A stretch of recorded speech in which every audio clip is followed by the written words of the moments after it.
What's up, everybody? This is David here. Just as I said before in my last video, I'm going to start doing more videos on a regular basis, maybe 2 or 3 minute videos, just to hopefully bring you closer to Jesus. And if you don't know who Jesus is, to bring you to Jesus. But this is my first real video that I've done in this type of a segment anyways.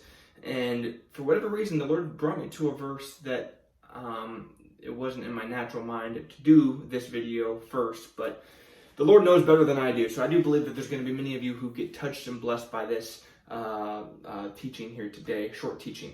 It's Matthew 7, verse 21 through 23. It says, "Not everyone who says to me, 'Lord, Lord,' shall enter the kingdom of heaven, but he who does the will of my Father in heaven.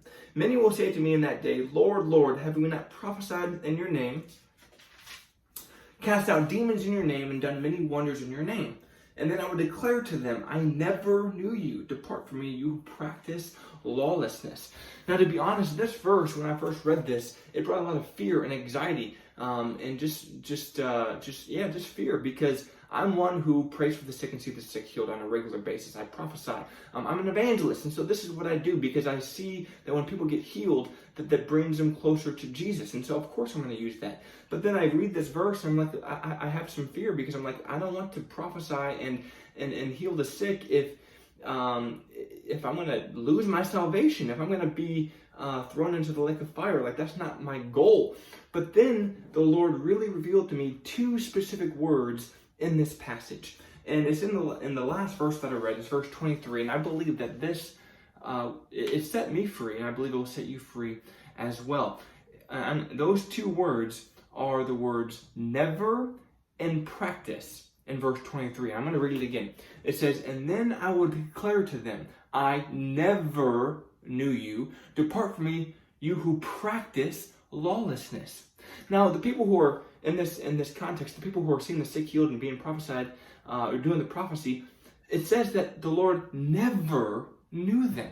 This isn't somebody who fervently is in love with Jesus and has completely surrendered their life to Him and is following Him with everything that they have. This is people who the Lord never knew. They never surrendered their lives to Jesus. They never repented. They never did. So that's the number one. And number 2, "Depart from me, those who practice lawlessness." My friends, if you are in Jesus, if you are in Christ, if you have actually surrendered your life to Jesus, you should not be practicing lawlessness. So this verse right here is not saying that we shouldn't pray for the sick. It's not saying that we shouldn't prophesy. It's not saying that we shouldn't cast out demons. Actually, Jesus says the exact opposite, that we need to do that. But the reason we do that is not to glorify ourselves, but it's to glorify Jesus. My friends, when you pray for the sick and you see the sick healed, it should point people to Jesus. So this is not a verse where it says that we should not do that. We should do the exact opposite. But my friends, you need to make sure that your heart is right when you are doing this, because again, we should not be practicing lawlessness. We should be in Christ, following Him with everything that we possibly have. And so, my friend, this verse should really bring freedom to you, because if you are following Jesus and you are not practicing lawlessness, go out, pray for the sick, see the sick healed, and go and preach the good news of Jesus. My friends, I hope this encouraged you today. So hey, God bless you. Have a great day.